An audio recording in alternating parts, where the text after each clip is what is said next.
Welcome to Taking Care of Your Music Business, brought to you by the Mechanical Licensing Collective, also known as the MLC. In this podcast, we'll dive deep into the heart of the music industry, exploring how to get paid as a creative, making sure that you're receiving all the royalties you deserve. We'll also dive into building a sustainable career, sharing strategies and best practices that creators can use to achieve long-term success. Join us as we bring you interviews with top songwriters and music executives who share their personal journeys and professional wisdom on thriving in the business, all while making a living. So get ready for some real talk about navigating the music industry. Don't forget to subscribe so you never miss an episode, and be sure to catch all of our full episodes on YouTube. I think, sometimes we get so caught up in this glamorous perception of the industry, which is completely like a facade, And, yeah. It's like, no, there's in any industry, in any business, there's a way to make money, right? And generate income. And it doesn't happen by, pure luck. Hey everybody, welcome to Taking Care of Your Music Business, presented by the MLC. We've got a super special guest today, Jamie Dominguez. Jamie is National Director of Industry Relations for the MLC, and she's had a pretty interesting career path throughout her time in the music industry. We discuss her upbringing in Dallas, Texas, her experience in New York with CSAC, and what it's like to navigate challenges as the music industry has evolved, especially when it comes to working with creators. Without further ado, please welcome Jamie Dominguez. Here we go.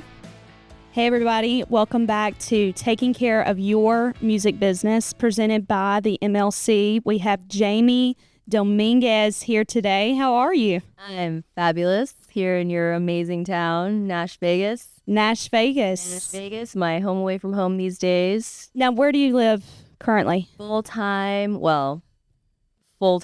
Yeah. I'm on a plane a lot. So I'm living on planes and out of suitcases quite a bit. But New York City, Brooklyn to be exact. Okay. Very exotic place. Yeah, how is Brooklyn? I don't know if I've ever been to Brooklyn. Maybe one time. Brooklyn's cool. You have to come visit. I'll take you to all the spots. We'll eat a lot. We'll go hear some music. Well, how is the music scene in Brooklyn? It's different from here. Okay. But there's something for everybody, I think. In Brooklyn, there's a lot of clubs. That's where a lot of the dance clubs are. I'm kind of in an older generation, so I don't necessarily partake in all that stuff. But from time to time, I live in a neighborhood that's super young and really just helps me keep my ear to the ground. I'm very much inspired by the community, by my neighborhood, and the diversity. Yeah, it's good. Yeah, it's really cool. Kind of like a melting pot of all different sorts of things. That's great. It's just super open-minded and creative. A lot of creative people. So it's really inspiring. That's awesome. Well, you are the National Director of Industry Relations for the MLC. When did you get this position? March, so it's still pretty new. Yeah. It's fresh. So what are your main priorities? Main priorities is really, my main priority right now is really educating the community about who we are, what we do, really just amplifying our message. We're a very new company. It's only been about 5 years at this point. So we're essentially a startup, and we're a nonprofit. And I think what the team has done an amazing job building the company thus far from the ground up. And I came in March really to sort of build upon what they've already done, the great work that they've done, and just try to find these pockets of communities that may not have the industry infrastructure that Nashville or New York or LA or Miami have, and really digging into those communities and educating them and giving them tools and resources to sort of understand all of the basics of the foundations of what they need to know about royalty income and publishing and all of these things that allow them to make a living doing what they do. That's the key word, making a living, because the MLC essentially helps creators get paid. Correct. And a lot of creators don't know how to get paid. Correct. So that's really cool. What are some areas that like you help as far as the infrastructure? Like, is it small towns in rural America? Is it? I wouldn't necessarily say small towns, but towns where there's a really sort of robust community of creators. Like, we know that towns like Atlanta, for instance. Yeah, Atlanta's a great. You don't necessarily think of Atlanta as being a small town. Yeah. But you know that there's a ton of music creators there, huge artists that have come out of Atlanta. And it's not a new concept, but they lack the resources that places like Nashville and New York and LA do. Exactly. So, I would also put Muscle Shoals in that category, which is where, I currently live. I would put us in that category as well. It's like it's almost there, but not quite. It's kind of like the lily pad to places like LA or Nashville, but there's still so much that needs to be done as far as resources and infrastructure. Correct. And you think about the legends, the icons that have come out of places like Muscle Shoals and Memphis. Oh, Memphis is awesome, yeah. And these are places that are so close to Nashville, right? You can drive there and, but it's just completely different. There's no industry there. So they're so hungry for the information, and it sort of breaks your heart sometimes because you see such talent and potential for these places to just be these meccas of industry for us, which they are, because that's where so much talent comes from. But for them to get out of there is what needs to happen in order. And that's sad. It is sad. They do. They have to almost leave to find a way.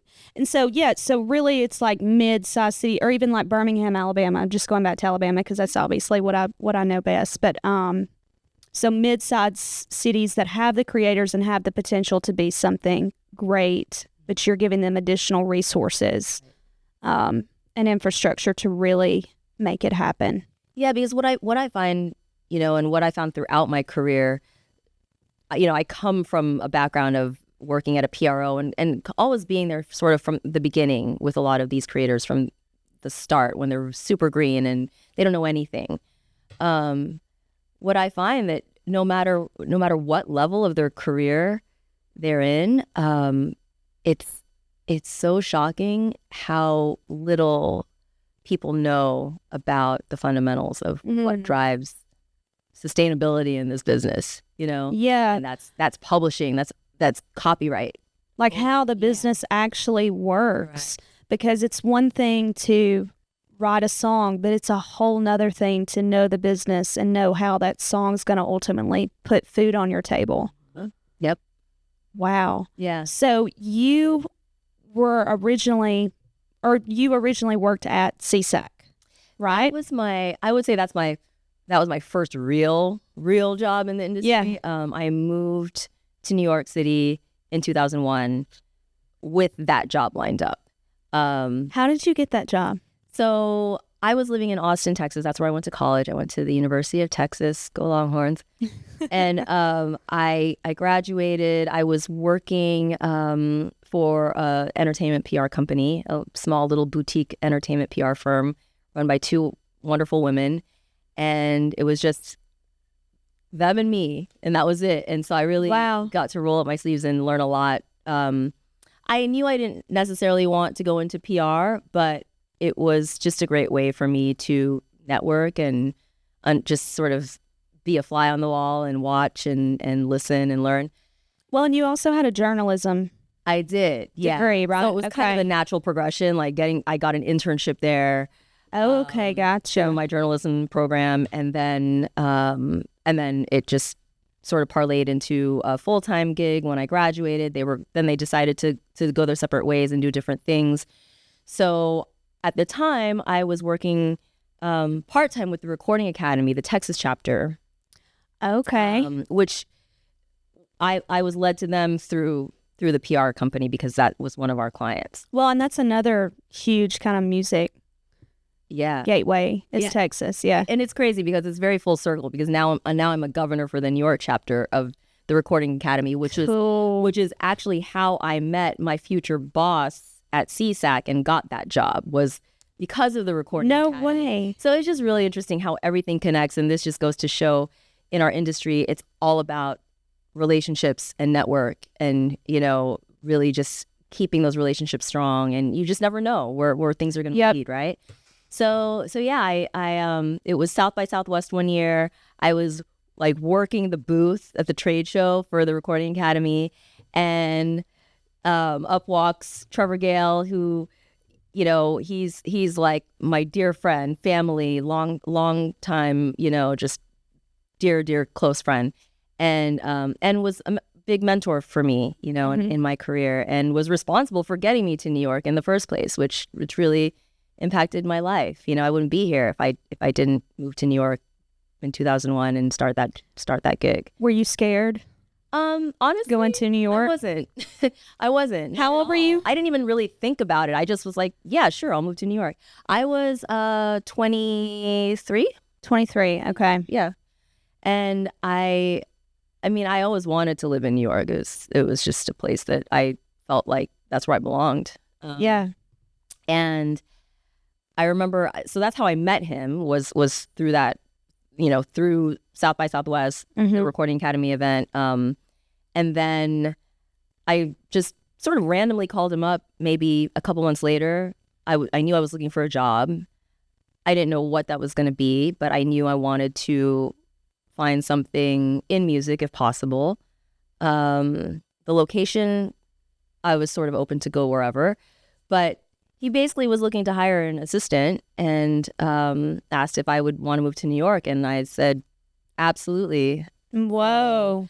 I packed my bags. I really didn't sit and debate about it at all. You're like, I'm doing this. Like, yes, I'm coming. And he was like, how soon can you get here? So yeah, I think we had that conversation maybe in June, and I was there by August 6, 2001. I remember it vividly. I'll always remember that date.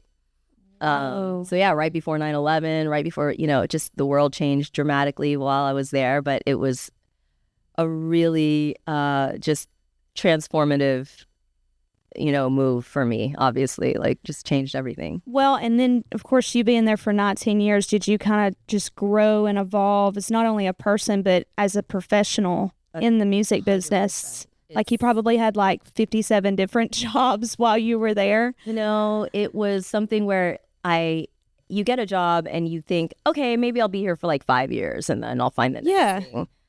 I had no idea that I was going to stay there for 19 years.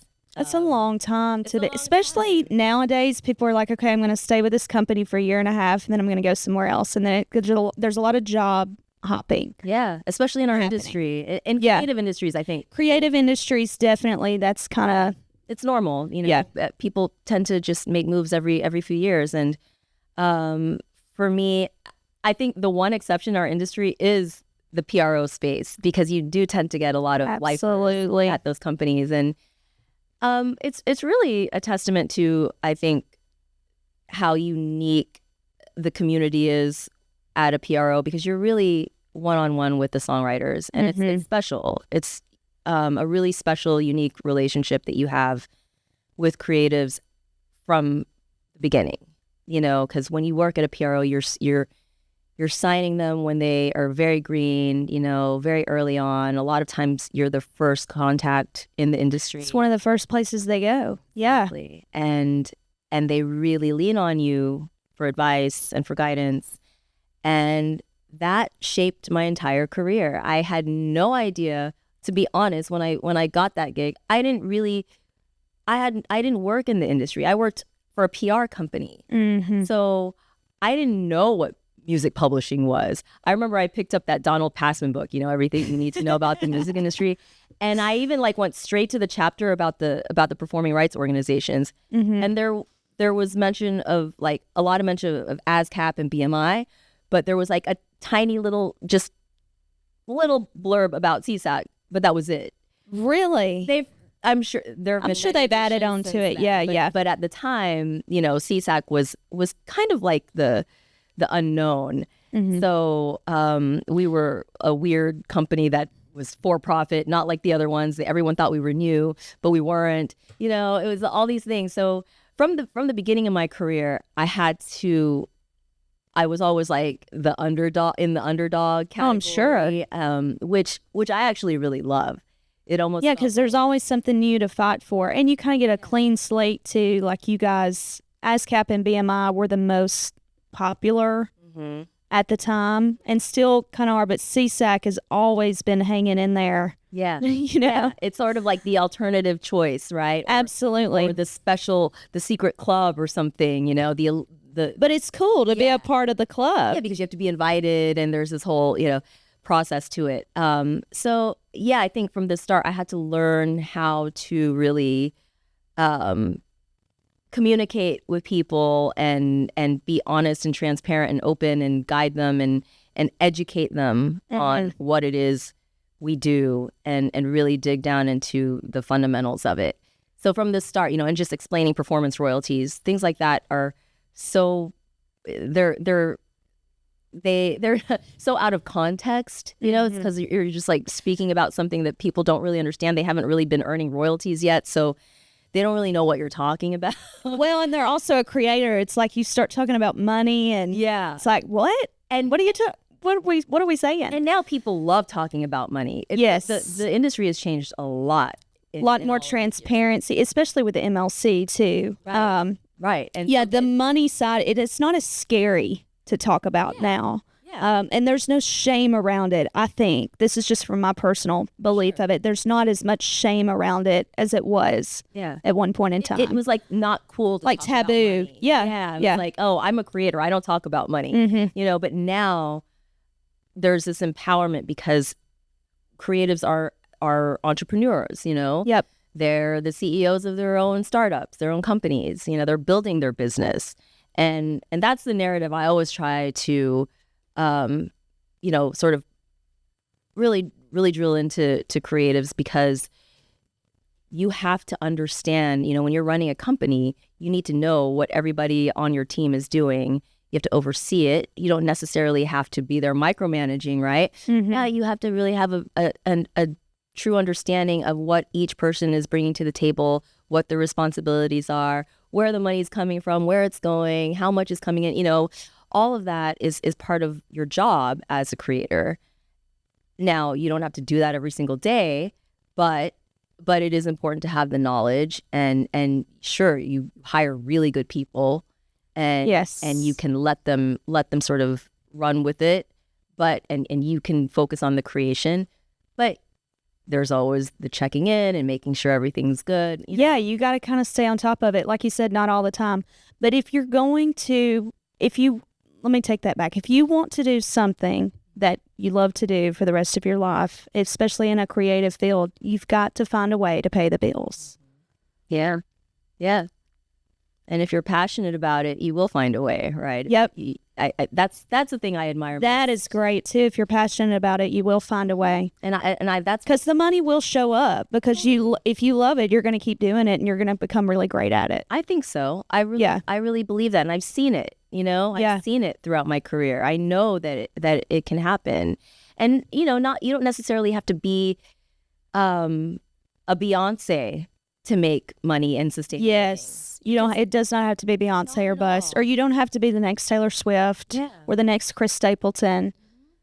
There are so many different, definitions of success, and what I really respect and admire about songwriters, about our creative community, is that they're so dedicated to their craft and to their art, and they will find a way to make it happen. And the ones they work hard, they work really hard. The ones that want it really bad and want to keep doing it and know they have to do it, it's almost like there's no other way. There's not, what else am I going to do? This is what I'm supposed to do. Just like breathing, like they have to. Yeah. And so they make it work, and whatever it takes. So you have to educate yourself. You go to school, you learn from the best. You spend, night and day in the studio, whatever you have to do to learn to really hone in your craft and figure out what your lane is, and that's you find a way to do it. So all that to say that, you know, it's all about the passion and the drive and the knowledge and educating yourself. Yeah, for sure. Can you share a moment at CSAC, maybe throughout your career, that happened that was a really inspiring moment, a rewarding moment with a writer? Oh, there's so many, actually. That was a beautiful thing about being able to really start my career there and grow there, is I was able to connect with these young writers so early on and watch them just grow and then fly. I mean, one example that's just super relevant right now, because we're in the middle of Brat summer, is Charlie XCX. You know, Love her. we came to know Charlie so early on in her career, and my colleague that was over in the UK at the time, and he's based in London, he turned me on to her. We really sort of tag teamed and really got to be close with her management team and put her on showcases and supported her. And I just thought she was just fantastic, always so talented, and just such a raw energy. And she's just a badass female, at the time she had an all-girl band, and they reminded me of like Oh, the it was Go-Go's. the thing. Oh, it was. Yeah, she it was the thing. amazing. And so, that was so long ago. That was probably like a good, I don't know, at least 10, 12 years ago when we first started, sort of like courting Charlie, and people in the States didn't know who she was as an artist. In the UK, she had some traction. But yeah, now she's been through such an evolution as an artist, and now it's like finally she's reached this level of like everyone knows who she is. And that's so beautiful, because I know how hard she worked. Yeah, and you saw it from the very beginning. Not happen overnight. When they say overnight success in our industry is like 10 years. It's like it's like a minimum of 5 years Exactly. It's like I've been here 13 years. People just don't know how long, how hard people work to get to that level. And they're broke for half their careers. They're just trying to make it work. Exactly. It's a lot. It's a lot. It is. So that's just one example, just because it's just top of mind right now. But there's so many of those. I had writers who were in these like little indie rock bands, because that was the thing in New York City in the early 2000s. All these bands just coming out of New York, and there were a couple bands like, that the main guys, the main writers, went on to become, amazing film scorers and have won Oscars. And, cool. Daniel Lopatin, who does he had this still has a really cool experimental electronic group called OPN 1 Point Tricks Never is the band. Yeah. He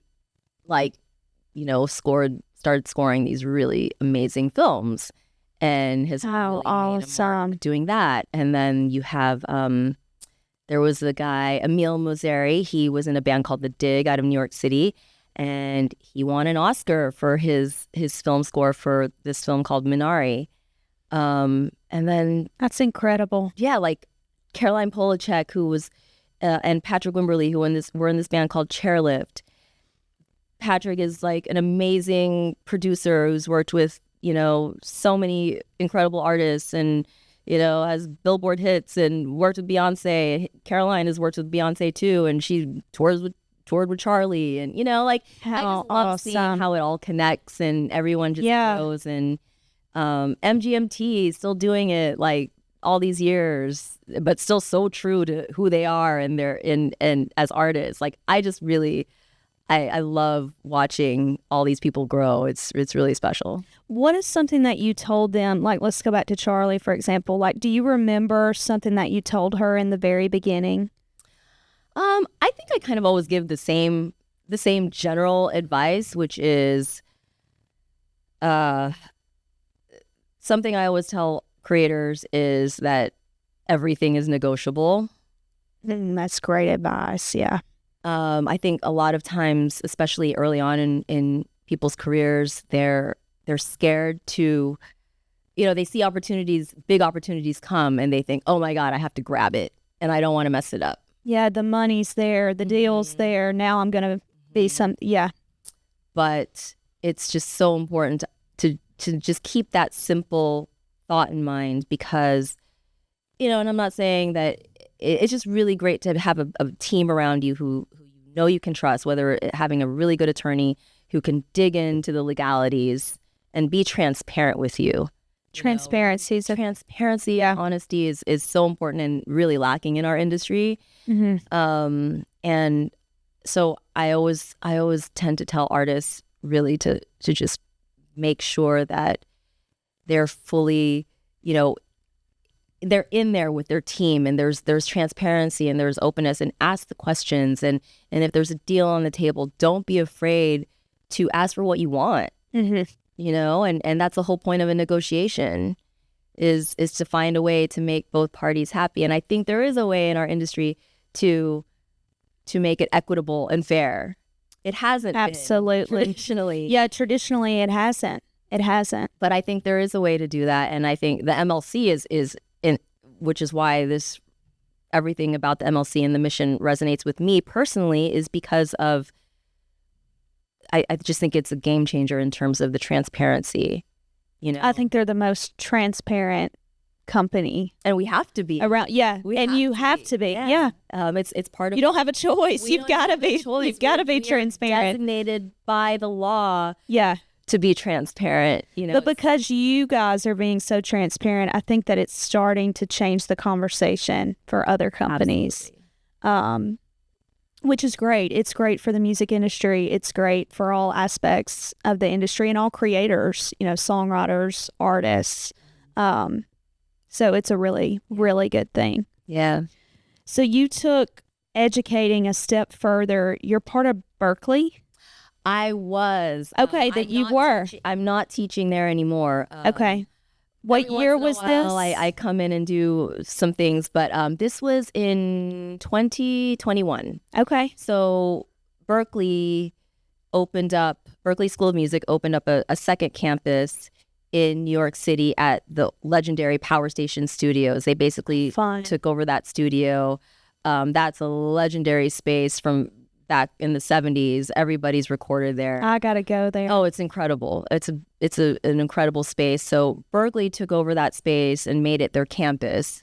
It's still a working studio. They have, a lot of the huge Broadway productions are recorded there because they have the space for it. So they started a master's program for Berklee, which was going to be that was sort of the hub for that. At the Power Station. So a friend of mine was running the songwriting and production part of the program and asked me if I would want to co-teach the music business class. So I've done hundreds and hundreds of panels throughout my career and have done, little one-off classes, guest lecture at music business courses and things like that. But I didn't really, again, I tend to do this. I just say yes and I don't overthink. I'm like, sure, yeah, let's do it. Sounds fun. Oh my God, it was so much work. And I have so much, I'm sure. I have such a deep respect for, I always have, but now I have an even more respect for teachers and the work that they have to put in on a daily basis. I just was not fully prepared for the amount of work that I would have to do. And I had a full-time job too. Yeah. I was traveling and all of that. So, it was really, for me, it was a very transformative educational experience for me personally, teaching these students who were, they were all master students. So a lot of them had been to Berkeley. They'd already graduated from Okay, Berkeley. gotcha. Some of them didn't go to Berkeley for undergrad, but a lot of them did. And it was a 1-year program, and I taught the music business course, which covered kind of everything. It was Oh, wow. but it still wasn't enough because I felt like I could have done a whole course just on music publishing. Yeah, just on publishing or just on royalties or Yeah. So it was a little bit daunting, and it was also it was the inaugural semester of that program. So it was like we were, pioneers, like trying to figure it out. What book are we going to use? What Yeah. material are we talking about so today? It was sort of I know that was difficult. It was a controlled experiment. But it was fun. I mean, it was stressful at points, and luckily I had a partner in crime. I had a co-teacher, and that that helped. But it really was a great experience. I don't know if I could do it again, to be honest. Not with the way my role at that you've is got a now, and crazy schedule. we do. My colleague Serona Elton in Miami. She's just like She's blows my unreal. mind. She was on the podcast. blows my She was mind. awesome. Serona, you're a queen. I don't know how you do it. She was made to be an educator. Absolutely. Yeah. 1,000%. I wish I could. I had that amount of discipline to just be able to she must have really great time management skills or something. Yeah, she blows my mind. But I'm sure it was a really rewarding experience. It was. It really taught me a lot about how to communicate, some of this information to people, where the really sticky points are, sort of where we lack in the information we're sharing with our creators. There's just so much work to do. All of these experiences, just doing all of the panels, teaching the class, every city I go into and do these panels or presentations about the MLC and royalties and publishing and copyright. Nobody knows this information. It's wild. It's alarming in a lot of ways, but It also, is. I'm glad that we're in a place now that it's more. I guess it's not as much of a taboo subject, like you said. It's people are they want to learn. Yeah, they want to learn and they want to be a part of it. Yeah. Of the machine, which is the music business. And I think people really started to understand through the pandemic and figuring out ways to generate income. I think that's when the publishing concept really clicked with people. I've never put 2 and 2 together. Like the pandemic, it seems like everybody now has a little side hustle. Yeah. Like they're all it's curiosity. Yeah. Like they realize, since I can't go out and play gigs and I can't, the traditional ways that artists would typically make money in the past, like they had to find these creative ways to bring in income. And a lot of that goes back to the concept of publishing, whether it's licensing music, getting sync placements or finding creative ways to generate money, whether it's, advertising or posting a TikTok and hoping that more people go stream your music because of it. Exactly. There were a lot of different ways that artists had to find a way to make money, essentially, especially during the pandemic. Yeah, and I think that these types of things that happen in the world just open up people's minds a lot and really help them to learn, Well, I wish that the MLC was around when I was in college because I felt like it would really help me because I did the music business program at UNA. It was an outstanding program. But you guys have an actual educational toolkit, if you will, for educators teaching about the music business. Can you speak on that? Yeah, I mean, all of this stuff is available to anybody. Yeah, you it's can all go on the our website. Our database, the whole point of having of the MLC is really the transparency element is so important. So we have this public works database. Anybody can download this gigantic database. It is gigantic. and use it. Yeah. If you're a publisher and you can use this database, it's not proprietary. So I think things like that, the educational toolkit, which, like you said, this is available for any school. If you're teaching a music business course at your school, you can download this toolkit, and it has all of the information, to be able to teach these concepts. And things like, we have all sorts of resources. We have songwriter toolkits, toolkits for attorneys. That's incredible. Yeah. And I think this is just really because this information didn't exist in any one place. No, and it's actually, it's really hard to Google it. Yeah. I mean, to get the exact answer that you want, because again, going back to transparency, there wasn't any of that. So even as a songwriter, like if you're listening to this right now, go read all of that material, every bit of it, because it'll help you in the long run. If you really want to make a career out of songwriting and being a creator, you need to know about these things and educate yourself on them. Absolutely. And, and share it. Yes, share it with your friends. Mm-hmm. And that's, I find that that's the best, the songwriters, the creators themselves are really just the best mouthpieces, they really are. To encourage their peers to educate themselves and to know this stuff, because how else are you gonna make a living? And knowledge is power. It's really, it's going to drive you to make good decisions, good business decisions. And, you might not, that little piece of ownership, that extra 5% or whatever. That would be the difference between $1 million or not a million. Seriously. Just little things like that people, even with royalty income, it's like, oh, it's just pennies, but those pennies add up. And sure do. And there are people making substantial amounts of money. I see it. I see the statements. I know. That should give you hope, though. Yeah. That, again, if you're listening to this and you're a songwriter and you're like, how am I going to make this work? How can I write songs for a living and make money? There are people out there doing it every single day. Every single day. And people you've never heard of in your life.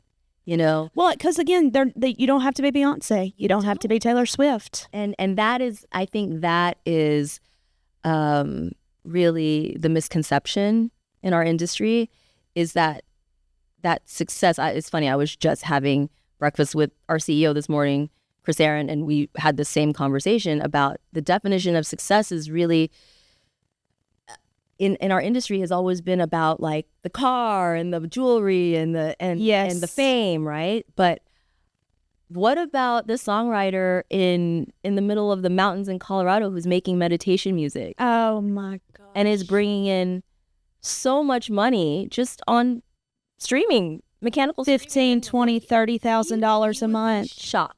And they get to go fishing on a Tuesday morning. They're living their peaceful lives. They're living their best life. Doesn't that sound great? Okay, we might need to write some meditation music. Listen. Well, I come across a guy on YouTube. Hopefully we can think of his name. If we will, we'll put it in the show notes. But he made music for dogs, specifically dogs who are around fireworks in the 4th of July. And he's making money. I mean, it had millions and millions of streams on YouTube views, which is obviously streaming the music during the 4th of July. And he's making a fortune. It's crazy. Yeah. I know he got some of my money because I play it for my dog once a week. Absolutely. I mean, and they figured it out. They figured it out. And I think, sometimes we get so caught up in the, this glamorous perception of the industry, which is completely like a facade, And, it's like, no, there's in any industry, in any business, there's a way to make money, right? And generate income. And it doesn't happen by, pure luck. 100%. Yeah. It's really being able to seize these opportunities and understand and how to how to really, utilize them and take advantage of them. Well, and the beauty of it all is like that person in Colorado making meditation music, they're doing it probably on their own. And then they educated themselves on the business side of all of this to be able to get paid. Yeah. Yeah. They realize, oh, okay, well, I'm getting this many streams on Spotify or Apple Music or whatever, streaming platform they're using.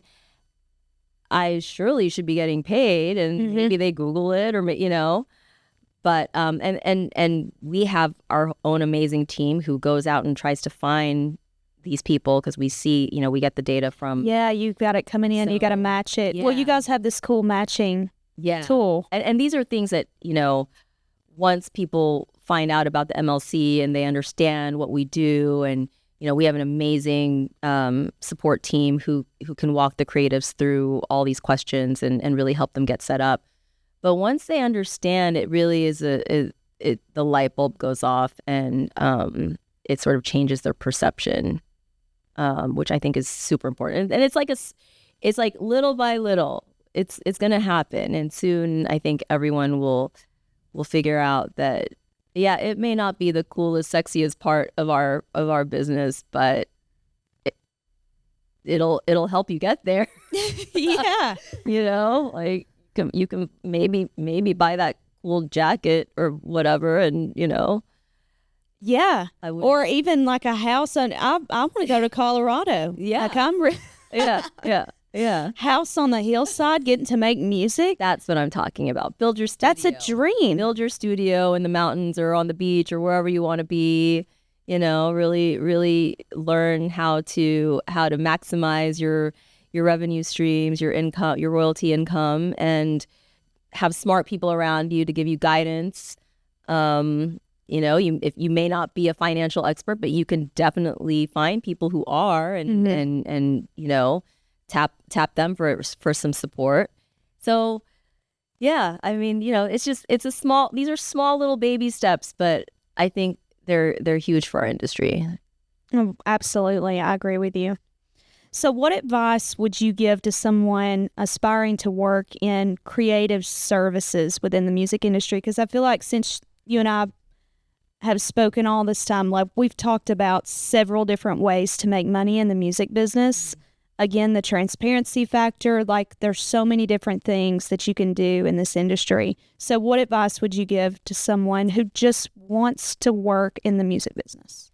I think the most important thing for me throughout my career, and I really, it goes back to the honesty and transparency.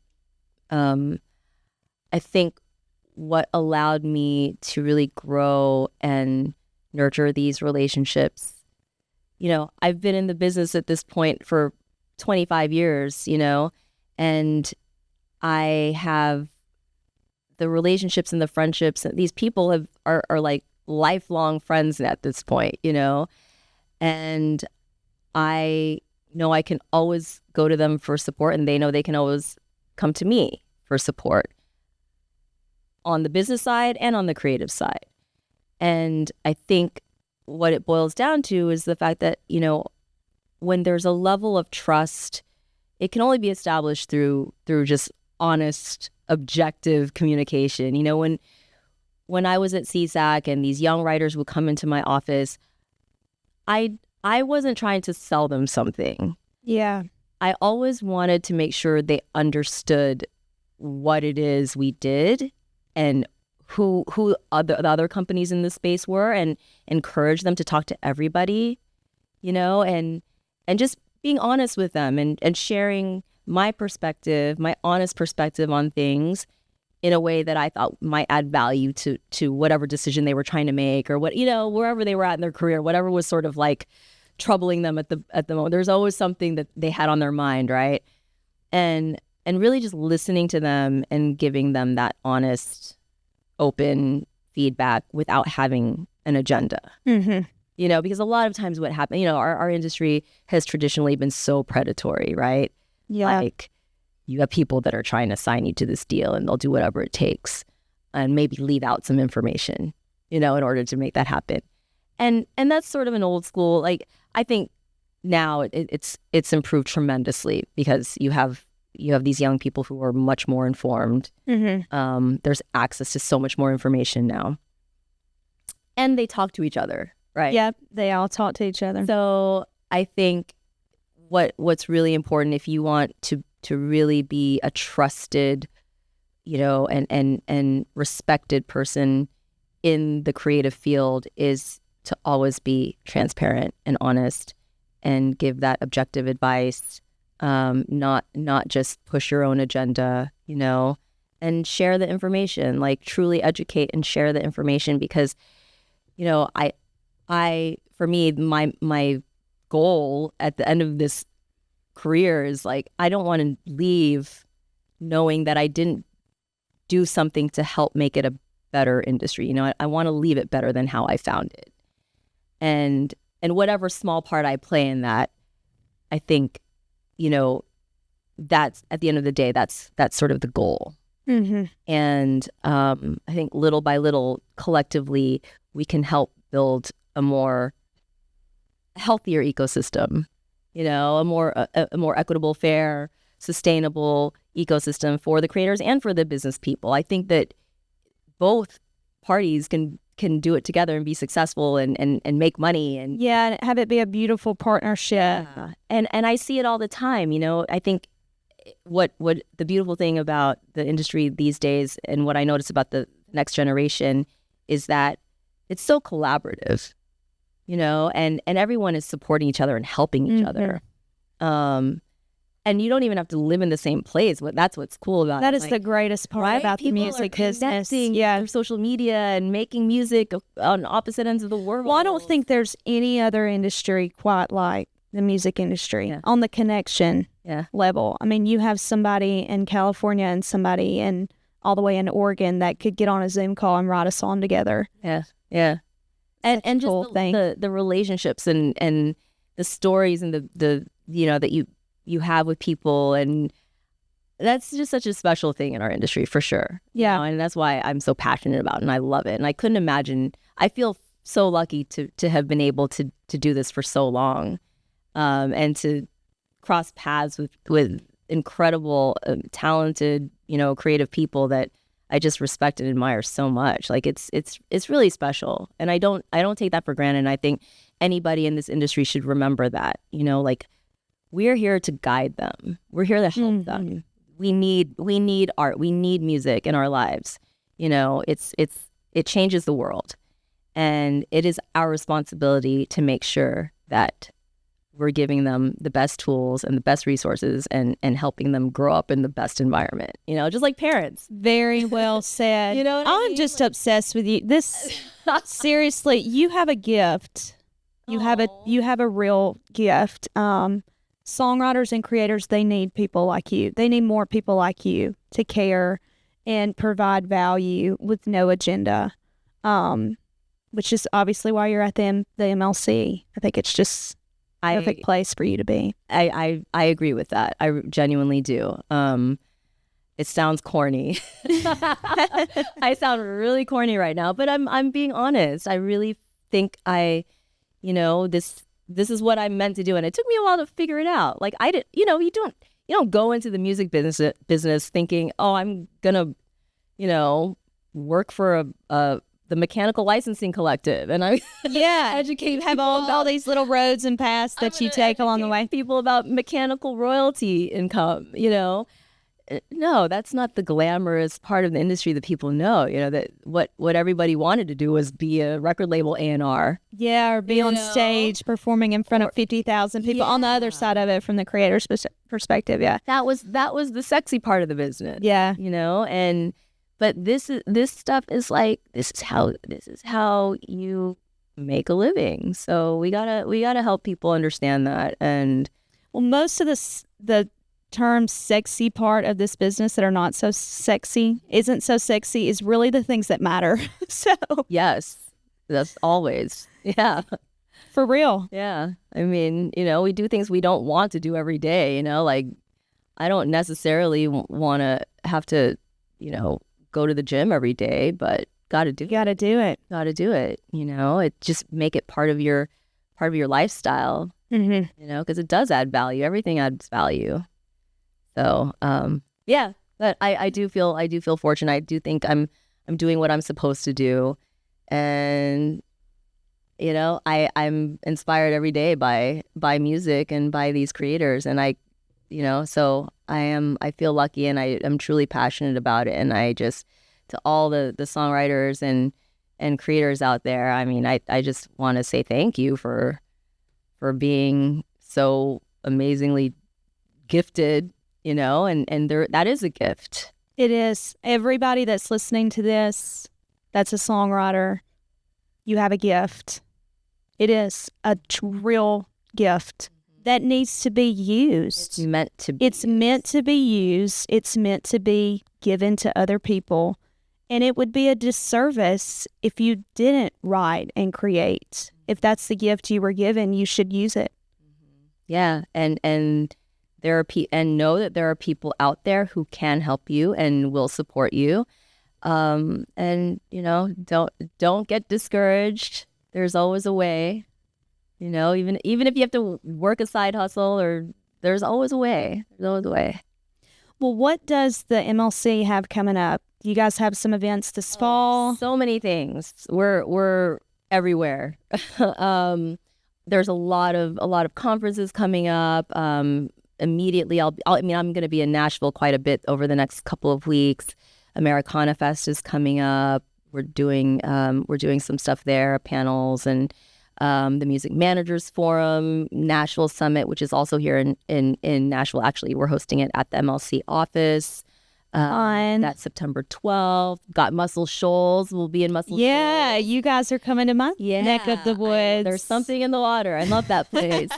That place is magical. It is magical. I only went there one time. It was my first time to visit when I came to the festival a couple years ago, and I just was, I got like goosebumps going to Fame Studios and sitting where Aretha Franklin sat and like recorded. It's just crazy. Anyway, so a lot of that. We're really trying to be everywhere we could possibly be to get this information out. And there's, like I said before, there's so many of the things that we use in our presentations. All of that material is available on our website. So even if you can't make it, and we do tons of webinars too. So follow us on social media, because that you can definitely keep track of everything we're doing there. But again, you can also check our website, subscribe to our newsletters.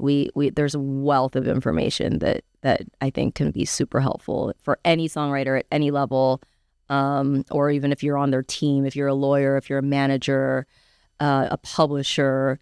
Really, all of this information is incredibly helpful, and I learn things every day from it. I always find information that I'm like, oh, I didn't, it's just so crazy. The learning never stops in our industry. That's another thing about constantly evolving and changing. 2 years from now, it'll look totally different, probably in a lot of ways. Yeah, it's always the Wild West in the music business.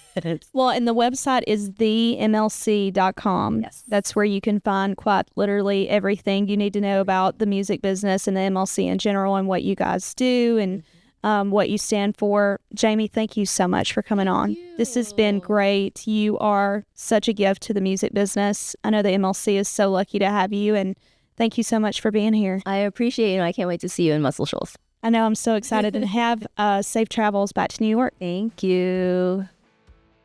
Jamie Dominguez, it was such a pleasure chatting with you today. Y'all go check Jamie out on social media at Miss Jamie D. And also follow us on social media too at MLC_US. If you have a music business question, reach out to our podcast hotline at podcast@themlc.com. Thank you again for tuning in, and we'll see you guys next time.